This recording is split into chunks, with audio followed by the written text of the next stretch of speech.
Художник Субудай Сундуй создает арт-объект, посвященный годовщине Великой Победы. Над праздничным оформлением энергостанции Субудай работает уже несколько дней. Мастер использует фасадные акриловые краски. Вот рисуем празднику подарок для города и жителей нашего города.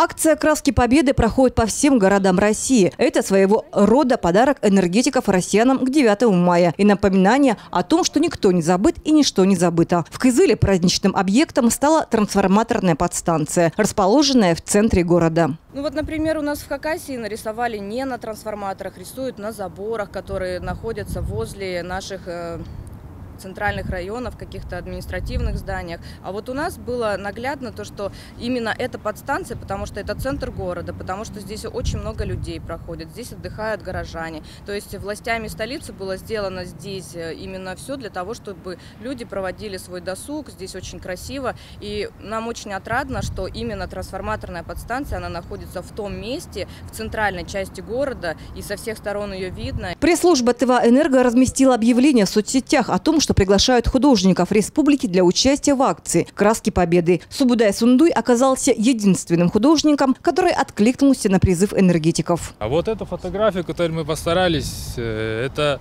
знаменитая, оказывается, фотография, которая была главной на московской выставке тувинских добровольцев. Это Александр Усов и Борис Шембилович Лама, как оказалось. Мы тоже не знали. Я видел эту фотографию, но изучил, посмотрел. И как мы решили тут нарисовать, потому что выражает дружбу, как мы понимаем. Вот люди будут знать, узнавать, посмотрят, и в книжках, может, найдут, в просторах интернета найдут, и будут знать, кто они такие. Александр Усов и Борис Шембилович Лама. По инициативе Субудая Сундуя в проект были внесены изменения. Художник предложил заказчику на 4-й стене подстанции изобразить тувинских добровольцев, участвовавших в Великой Отечественной войне. Когда мы с ним начали работать, эскизы, наброски увидели уже, то есть мы уже сразу понимали, что мы выбрали правильного художника, работаем в том направлении. И тут даже мы дали полет фантазии художнику, то есть если у него есть какое-то свое видение, мы не связываем руки, то есть если он хочет что-то свое показать, то пожалуйста.